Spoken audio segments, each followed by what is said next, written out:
तो इस पर बात करने के लिए हमारे साथ कुछ खास मेहमान इस वक्त जुड़ रहे हैं। जल्दी से पहले उनका परिचय आपसे करा दें। बात करेंगे डॉक्टर अशोक सेठ हैं, चेयरमैन फोर्टिस स्कॉट के। डॉक्टर अशोक सेठ, ये अच्छी बात है कि अभी तक भारत में कोई केस नहीं है, मतलब इतना जिस तरीके से हम पहले ही सतर्क हैं। आप जरा बताइएगा, अगर आपकी जानकारी में कुछ ऐसा नॉलेज हो तो वो भी बताइएगा। लेकिन समझने वाली बात यह है कि जो पहले प्रोटोकॉल फॉलो किए जाते थे, क्या वही इस बार भी करने पड़ेंगे इस अगर इस तरीके के वेरिएंट से लड़ने के लिए? और ये भी कहा जा रहा है कि आप वैक्सीन भले लगा कर रखे हो, लेकिन बहुत सारे लोग हैं जिनको दूसरी डोज भी नहीं लगी। वैक्सीन लगने के बाद भी ये वेरिएंट आप पर उतना ही असर डाल सकता है, फिर कैसे बचेंगे? देखिए, वेरिएंट्स तो एक्सपेक्टेड थे और हर वायरस में एक्सपेक्टेड हैं। इस बार कंसर्न ये है about the number of mutations, जिसकी वजह से पॉसिबिलिटीज ये हैं कि तीन जो पॉसिबिलिटीज होती है, जो सबसे इंपॉर्टेंट होती है कि क्या ये ज्यादा इन्फेक्टिव हो सकता है, और उसका शायद इंडिकेशन साउथ अफ्रीका से आ रहा है। पर जो दूसरी दो बातें हैं कि क्या इससे ज्यादा सिवियर इन्फेक्शन होगा, और तीसरी बात यह है कि क्या ये इम्यून सिस्टम को इवेड करेगा।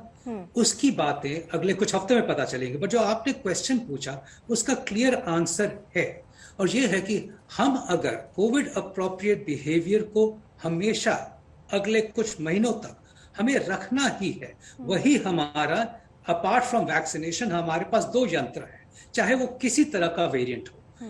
एक है हमारी डबल वैक्सीनेशन, क्योंकि हो सकता है कि चाहे ये वेरिएंट इवेड करे, बट पॉसिबल ये भी है कि शायद वो हमें सीरियस हार्म, नुकसान ना पहुंचाए, शायद हॉस्पिटलाइजेशन ना हो, शायद डेथ्स ना हो। तो ये एक बहुत इंपॉर्टेंट बात है, इसीलिए डबल वैक्सीनेशन इंपॉर्टेंट हो गई है अब हर वेरिएंट के लिए। और सेकंड बात ये है कि कोविड अप्रोप्रिएट बिहेवियर तो हमेशा हमारे साथ रहना ही है।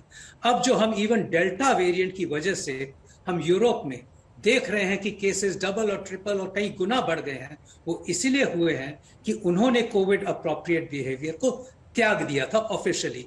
मास्किंग ऑफिशियली खत्म हो चुकी थी, इंडोर्स और आउटडोर्स की कांग्रीगेशन नॉर्मलाइज हो चुकी थी, और इसलिए हम देख रहे हैं। तो और फाइनली मैं ये कहूंगा कि इस टाइम पे मैं बहुत सेटिस्फाइड हूं। मैं इनफैक्ट गवर्नमेंट एजेंसीज को उनको अप्रिशिएट करता हूं कि बहुत प्रोएक्टिव तरीके से, जहां पे इस टाइम पे कुछ ही केस अभी दिखे हैं, उसमें भी पूरी स्क्रूटिनी, पूरी सर्वेलेंस, पूरी जीनोमिक टेस्टिंग, फ्लाइट्स वहां से आना, उनको स्क्रीन करना, हर तरीके के प्रिकॉशंस अभी से सेट कर दिए हैं, क्योंकि कोई फायदा नहीं है कि हम उसकी इन्फेक्टिविटी बाद में जाने और हमारी प्रिकॉशंस बाद में आए। तो ये एक बहुत इंपॉर्टेंट बात है। गवर्नमेंट ने अपना काम कर रही है, हमें अपना काम करना चाहिए हर तरह के वेरिएंट से बचने के लिए, इंक्लूडिंग ये वेरिएंट जो शायद हमारे पास ना आए, बट कभी भी आ भी सकता है।